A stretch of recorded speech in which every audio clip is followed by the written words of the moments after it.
Russia Ukraine போர் நிற்கிறதுக்கு நேரம் நெருங்கி வந்துருச்சு அப்படிங்கிற மாதிரி தகவல் வெளியானது.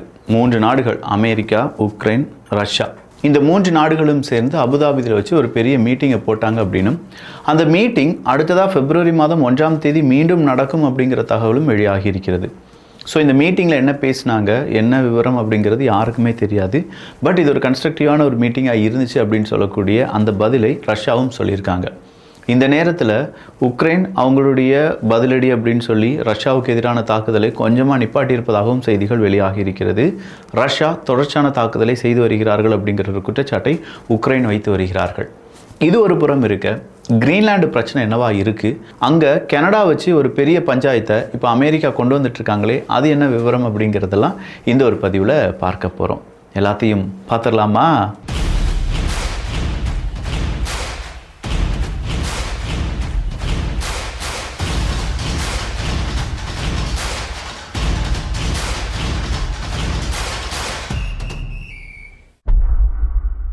கோல்டன் டோம், அயன் டோம்லாம் நமக்கு தெரியும்ல. இஸ்ரேல் அவங்களுடைய வான்வெளியை பாதுகாப்பதற்காக அயன் டோம் அப்படிங்கிறது உருவாக்கி வச்சுருக்காங்க. எங்கேருந்து அது குட்டி ராக்கெட்டாக இருந்தாலும் சரி, ட்ரோனாக இருந்தாலும் சரி, மிசைலாக இருந்தாலும் சரி, இல்லை பெரிய அளவில் ஒரு விமானமே இருந்தாலும் சரி, அதை சுட்டி வீழ்த்துவதற்கான வான் பாதுகாப்பு அமைப்பு தான் இந்த அயன் டோம் அப்படின்னு சொல்லக்கூடிய அமைப்பு.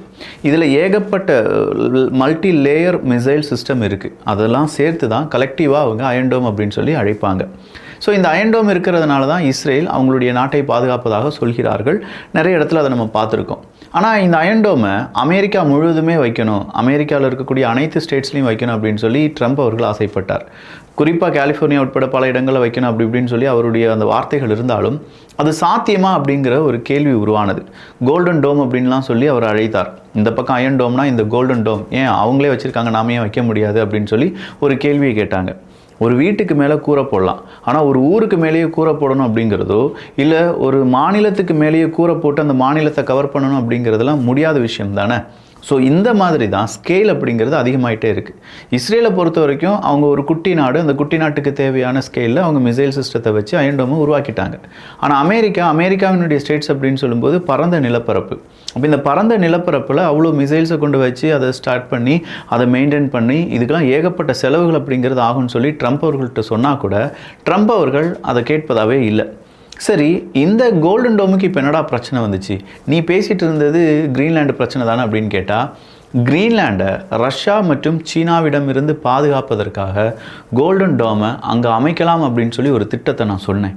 அந்த திட்டத்தை நான் சொன்ன உடனே நிறைய பேர் அக்செப்ட் பண்ணாலும் சில நாடுகள் அதை அக்செப்ட் பண்ணலை. குறிப்பாக கனடா உட்பட பல நாடுகள் அதை அக்செப்ட் பண்ணலை. இப்போ கனடா என்ன செஞ்சாங்கன்னா, அதை அக்செப்ட் பண்ணாமல் சீனா கூட அவங்க ட்ரேடு நடத்தினாங்க. தன்னைத்தானே தின்னு கொண்டிருக்கிறான் சீனா அப்படிங்கிறதை உணராமல் கனடா சீனாவுக்கு ஆதரவாக செயல்பட்டதை என்னால் உட்கிரகிக்க முடியலை அப்படின்னு சொல்லி ஒரு செய்தியை வெளியிட்டிருக்கிறார். ஸோ ட்ரம்ப் அவர்களுடைய மனசில் என்ன இருந்திருக்கு, கிரீன்லாண்டுக்கு மேலே அயன் டோம் அப்படிங்கிற மாதிரி கோல்டன் டோமை உருவாக்கி ரஷ்யா மற்றும் சீனாவினுடைய அந்த தாக்குதலை முறியடிப்பதற்கான திட்டத்தை நான் வகுக்கப் போகிறேன் அப்படின்னு சொல்கிற அந்த எண்ணம் இருந்திருக்கிறது. சரி, அமெரிக்கா ஏன் இவ்வளோ கஷ்டப்பட்டு கிரீன்லாந்தை காப்பாற்றணும் அப்படின்னு சொல்லி நினச்சிட்டு இருக்காங்க? அதுக்கு கிரீன்லாண்டுக்கு ஏதாவது பிரச்சனைகள் இருக்கான்னு கேட்டால் எந்த பிரச்சனையும் கிடையாது. இப்போ அமெரிக்கா செய்வதனால தான் கிரீன்லாண்டுக்கு ஏகப்பட்ட பிரச்சனை உருவாகி கொண்டிருக்கிறது அப்படிங்கிறது நாம் இங்கே உணர வேண்டும். ஸோ கிரீன்லாண்டு பிரச்சனை, டென்மார்க்கு கூட அமெரிக்கா 2 வாரத்தில் முடிவெடுப்பாங்க அப்படிங்கிறதெல்லாம் ட்ரம்ப் அவர்களை பொறுத்த வரைக்கும் அது ஒரு எவர்லாஸ்டிங் பிரச்சனையாக மாறிக்கிட்டே இருக்குது. ஒருவேளை ட்ரம்ப் அவர்களுடைய ஆட்சிக்கும் பதவிக்கும் இந்த கிரீன்லாண்டு பிரச்சனை ஒரு பெரிய தொடக்க புள்ளியாக இருக்கலாமோ அப்படிங்கிற ஐயத்தையும் ட்ரம்ப் அவர்களுடைய ஆதரவாளர்கள் தெரிவித்திருக்கிறார்கள். கிரீன்லாண்டை பொறுத்த வரைக்கும் அந்த பிரச்சனை ட்ரம்ப் அவர்களுடைய அரசியலுக்கு மட்டும் கிடையாது, நாட்டோவினுடைய அஸ்தமனத்துக்கும் அதுதான் காரணமாக இருக்கலாம். நாட்டோவினுடைய பிரச்சனை, நாட்டோவினுடைய அழிவு இந்த கிரீன்லாண்டு அந்த டிஸ்கஷன்லேருந்து ஸ்டார்ட் ஆயிடுச்சு அப்படின்னு சொல்லி ரஷ்யாவை சார்ந்து இருக்கக்கூடிய ரஷ்ய சார்பு ஊடகங்கள் எல்லாமே வெளியிட்டிருக்கிறார்கள். நாட்டோ அழிவின் விளிம்பில் இருக்கிறது, அதற்கு காரணம் ட்ரம்ப் அவர்கள். ஸோ ட்ரம்ப் அவர்கள் நினச்சாங்கன்னா நாட்டோவை அழிக்க முடியும். ஒருவேளை நாட்டோ அழிஞ்சிருச்சுன்னா கண்டிப்பாக ஐரோப்பிய ஒன்றிய நாடுகளுக்குள்ளே ஈஸியாக ரஷ்யா மற்றும் சீனா உள்ளே நுழைஞ்சிருவாங்க. அதன் பிறகு உண்மையிலேயே ஐரோப்பிய ஒன்றிய நாடுகளுக்கு அடுத்த கட்ட வளர்ச்சி இருக்கும் அப்படின்னு சொல்கிறாங்க. ஏன்னா இவ்வளோ நாள் எல்லாத்தையுமே நம்பி இருந்தது அமெரிக்காவை தான். டிஃபென்ஸாக இருக்கட்டும், டெக்னாலஜியாக இருக்கட்டும், நிறுவனங்களாக இருக்கட்டும், ஆயிலாக இருக்கட்டும், கேஸாக இருக்கட்டும், வெஜிடபிள்ஸாக இருக்கட்டும், அமெரிக்கா என்ன சொல்கிறாங்களோ அதுதான் அவங்களுடைய தாரக மந்திரமாக இருந்துச்சு.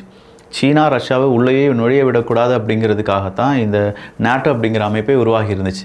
அப்படிப்பட்ட நேட்டோலேயே இப்போ பலவிதமான சிக்கல், நேட்டோ நாட்டுக்கு எதிராக நேட்டோ நாட்டை வச்சு அடிக்கலாம் அப்படின்னு சொல்லி அமெரிக்காவினுடைய அந்த தீர்மானம் பெரிய ஒரு சிக்கலை ஏற்படுத்தியிருக்கிறது.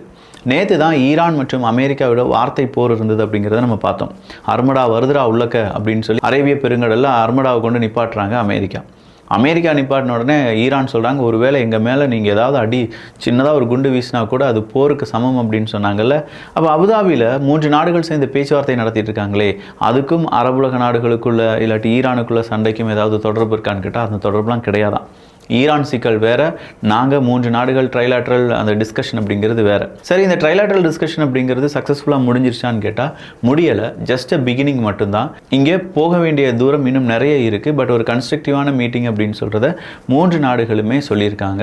அப்போ ரஷ்யாவை பொறுத்த வரைக்கும் ரஷ்யாவினுடைய ஆதரவாளர்கள் இந்த பேச்சுவார்த்தை சக்ஸஸ்ஃபுல்லாக முடியுமா அப்படிங்கிற கேள்வியுடன், உக்ரைனை பொறுத்த வரைக்கும் உக்ரைன் அவங்களுடைய டிஃபென்ஸ் மினிஸ்டராக இருக்கட்டும், இதுக்குன்னு தனியாக டெலிகேட்ஸை ட்ரெயின் பண்ணி எந்த இடத்துல பாதுகாப்பு தருவீங்க, அடுத்த ரீபில்டு பண்ணுறது எப்படி, உக்ரைனுக்கான உதவிகள் எப்படி கிடைக்கும் அப்படிங்கிற பலவிதமான டாக்குமெண்ட்ஸையும் கிரியேட் பண்ணி எடுத்து தான் அந்த டாக்குமெண்ட் டிஸ்கஷன் அப்படிங்கிறத இப்போ கண்டினியூஸாக செய்து கொண்டிருக்கிறார்கள் என்கிற தகவலும் வெளியாகி இருக்கிறது. ரஷ்யாவினுடைய ஸ்போக்ஸ் பர்சன், செய்தி தொடர்பாளர் அப்படின்னு நம்ம சொல்லுவோம் பார்த்தீங்களா, அவங்கள பொறுத்த வரைக்கும் இப்போ நடந்திருக்கக்கூடிய இந்த மீட்டிங்கினுடைய ஏதாவது அப்டேட் கிடைச்சிருச்சான்னு கேட்டால் எந்த அப்டேட்டும் எங்களுக்கு கிடைக்கல அப்படிங்கிறது தான் ரஷ்யாவினுடைய ஸ்போக்ஸ் பர்சன் சொன்னது. ஸோ அதனால் இந்த மீட்டிங்கில் இதுதான் நடந்துச்சு, இது நடக்கலை அப்படின்னு சொல்லி ஏதாவது ஊடகங்கள் சொன்னாங்க அது முழுக்க அவங்களுடைய கற்பனையாக இருக்கலாம் அப்படிங்கிறத ரஷ்யா சொல்லியிருக்கக்கூடிய செய்தி. ஆர்டிக் எக்ஸ்ப்ளோரேஷன் அப்படிங்கிறத நாங்கள் கண்டினியூஸாக செய்ய போகிறோம். என்ன நடந்தாலும் சரி, ஆர்டிக் ரீஜனில் ரஷ்யா ஒரு தன்னிறைவு அடைந்த நாடாக இருக்கும் அப்படிங்கிறத மீண்டும் புட்டின் அவர்கள் உறுதி செஞ்சிருக்கிறார். ஸோ ஆர்டிக் எக்ஸ்ப்ளோரேஷன் அப்படின்னு சொல்லும்போது ஆர்டிக் ரீஜனில் பெரிய அளவில்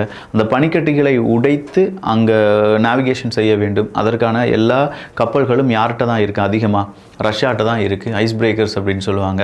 அந்த கப்பல்லாம் வச்சு ஆர்டிக் ரீஜனில் இருக்கக்கூடிய கேஸ் இல்லாட்டி ஆயில் இதெல்லாமே எடுக்கிறதுக்கான முயற்சிகளில் ரஷ்யா அதே மாதிரி நேவிகேஷன்ஸு புது ரூட்டெல்லாம் க்ரியேட் பண்ணி அதன் வழியாக ட்ரேடை நடத்தலாம் அப்படின்னு சொல்லக்கூடிய இந்த விஷயத்தை தொடர்ச்சியாக நாங்கள் செய்ய போகிறோம். அதில் எந்த விதமான மாற்றமும் கிடையாது அப்படிங்கிறத யார் சொல்லியிருக்காங்க? இப்போ புட்டின் அவர்கள் சொல்லியிருக்காங்க. சரி, இப்போ புட்டின் அவர்கள் இதை சொல்கிறதுக்கான காரணம் என்ன அப்படின்னு கேட்டால் வேறு எதுவுமே இல்லை, கிரீன்லாண்டு பிரச்சனை தான். கிரீன்லாண்டை நாங்கள் ஏன் எடுக்க போகிறோம் அப்படின்னு சொல்லி அமெரிக்கா சொல்லிட்டு இருக்காங்க. ஆர்டிக் ரீஜனில் ரஷ்யா மற்றும் சீனா அவங்களுடைய ஆதிக்கத்தை கட்டுப்படுத்துவதற்காக எனக்கு கிரீன்லாண்டு வேணும் அப்படின்னு சொல்லி அமெரிக்கா சொல்கிறாங்க. நீ என்னதான் கிரீன்லாண்டை எடுத்தாலும் எங்களுடைய எக்ஸ்ப்ளோரேஷன் அப்படியே தான் இருக்க போகுது, அதை யாராலையும் தடுக்க முடியாது என்பது தான் இப்போ ரஷ்யா சொல்லியிருக்கக்கூடிய பதிலடி. பஃபர் ஜோன்ஸ், கண்ட்ரோல் மெக்கானிசம், இது எல்லாமே இந்த டிஸ்கஷனில் பேசப்பட்டதாக சொல்லப்படுகிறது. ஸோ பஃபர் ஜோன் அப்படிங்கிறது இரு நாடுகளும் ஒரு இடத்துக்குள்ள எந்த ஆயுதமும் இல்லாமல் அங்கே இருக்கணும், ஆயுதங்கள் அங்கே நடமாட்டம் இருக்கக்கூடாது அப்படிங்கிறதுக்கான ஒரு ஜோன். ஸோ இந்த ஜோனை தாண்டி ரஷ்யாவினுடைய இராணுவ வீரர்களும் வரக்கூடாது, உக்ரைனுடைய இராணுவ வீரர்களும் இந்த பக்கம் வரக்கூடாது. அப்போ இது எந்த மாதிரியான ஏரியா, அது ரஷ்யா ஆக்குபை பண்ண ஏரியாவா இல்லை ரஷ்யாவினுடைய எல்லையா அப்படிங்கிறத பற்றி டிஸ்கஸ் பண்ணுறதா இருக்கட்டும். கண்ட்ரோல் மெக்கானிசம், இந்த இடத்துல நிறைய ட்ரூப்ஸை கண்ட்ரோல் பண்ணுறது அப்படிங்கிறது பல நாடுகள் சேர்ந்து தான் உக்ரைனில் அவங்க அடுத்த கட்ட போஸ்ட் வார் பிளானிங் அப்படிங்கிறதெல்லாம் செஞ்சுருக்காங்க. ஸோ இதில் இந்த கண்ட்ரோல் மெக்கானிசத்தில் ரஷ்யாவினுடைய பங்கு என்ன அப்படிங்கிறதையும் உக்ரைன் கேட்டு தெரிந்து கொள்ள போகிறார்கள் அப்படிங்கிறதும் இன்றைக்கி உக்ரைன் ஊடகங்கள் கொடுத்துருக்கக்கூடிய செய்தி. கிரீன்லாண்டில் இருக்கக்கூடிய மக்கள் இன்றைக்கி ஒரு பதாகையில் ஏந்தி மிகப்பெரிய அளவில் போராட்டத்தில் ஈடுபட்டாங்க. அதில் என்ன சொல்லியிருக்காங்கன்னா, எஸ் நேட்டோ நோ பீடோ அப்படிங்கிறது தான். இதில் எஸ் நேட்டோ நோ பீடோ அப்படின்னு சொல்கிறது வேறு எதுவுமே இல்லை. ட்ரம்ப் அவர்கள் ஒரு சிறுமியுடன் இருக்கக்கூடிய ஒரு புகைப்படம்லாம் ரொம்ப பெரிய அளவில் லீக். ஆல்ரெடி எப்ஸ்டீன் ஃபைல்ஸுக்குள்ளே ட்ரம்ப் அவர்களுடைய பெயர் டேமேஜ் ஆனது நம்ம எல்லாருக்குமே தெரியும். எப்ஸ்டீன் ஃபைல்ஸை பற்றி அதிகமாக தெரியலைன்னா எப்ஸ்டீன் ஃபைல்ஸ் தமிழ் பொக்கிஷம் அப்படின்னு சொல்லி அடிச்சிங்கன்னா 2 காணொலிகள் வரும். அதில் டீட்டெயிலாக நம்ம எக்ஸ்பிளைன் பண்ணியிருப்போம். வாட் இஸ் எப்ஸ்டீன் ஃபைல்ஸ், அந்த எப்ஸ்டீன் ஐலண்ட்னா என்ன, அதில் டொனால்டு ட்ரம்ப் அவர்கள் ஏன் போனார் அப்படிங்கிறது எல்லாத்தையுமே நம்ம அதில் எக்ஸ்பிளைன் பண்ணியிருப்போம்னு வச்சுக்கோங்களேன். அப்போது இந்த மாதிரியான குழந்தைகளை வைத்து பெரிய அளவில் டார்ச்சர் பண்ணக்கூடிய இந்த நபர்கள்லாம் எங்களுக்கு வேண்டாம். நோ பீடோ, எங்களுக்கு எஸ் நேட்டோ அப்படிங்கிற அந்த பதாகைகளை ஏந்தினார்கள் என்பது குறிப்பிடத்தக்கது. பென்டகனை பொறுத்த வரைக்கும் அவங்களுடைய செக்யூரிட்டி அடுத்ததாக என்ன செய்ய போகிறோம் அப்படிங்கிறதுக்கான ஒரு அறிக்கையை சப்மிட் பண்ணியிருக்காங்க. அதில் உக்ரைன் சேர்க்கப்பட்டிருக்கிறதா என்று கேட்டால் இல்லையா. நல்லா புரிஞ்சுக்கோங்க. அடுத்ததாக பென்டகன் என்ன செய்ய போகிறாங்க, அமெரிக்காவினுடைய ஸ்ட்ராட்டஜி என்ன அப்படிங்கிறத அடுத்த 1 வருடத்திற்கான டாக்குமெண்ட்டை ரிலீஸ் பண்ணுறாங்க. அந்த 1 வருடத்திற்கான டாக்குமெண்ட்டில் உக்ரைனை பாதுகாக்க போகிறோம் அப்படிங்கிற வார்த்தை சேர்க்கப்படவில்லை. உக்ரைனுடைய பிரச்சனை என்டையர் யூரோப்பினுடைய பிரச்சனையாக பார்க்கப்படுகிறது அப்படிங்கிறது இங்கேருந்து நமக்கு தெளிவாகவே புரியுது. ஸோ உக்ரைன் பிரச்சனையை இப்போ அமெரிக்கா கை கழுவ தயாராகி கொண்டிருக்கிறார்கள் என்பது தான். ஒருவேளை பேச்சுவார்த்தை வழியாக இது சமாதானமாச்சுன்னா உக்ரைனுக்கு நல்லது, அப்படி இல்லைனா உக்ரைனுக்கு மறுபடியும் வரைக்கும் பெரும் சிக்கல் காத்து கொண்டிருக்கிறது. ஸோ ஏகப்பட்ட செய்திகளை சொல்லியிருக்கோம். இந்த செய்திகளை பற்றி உங்களுடைய கருத்துக்கள் இங்கே வரவேற்கப்படுகின்றன. எல்லோரும் வியூகத்தில், தமிழ் வியூகத்தில் இணைந்திருங்கள். நல்லதை பகிர்ந்து நல்ல சமுதாயத்தை உருவாக்குவோம். நன்றி, வணக்கம்.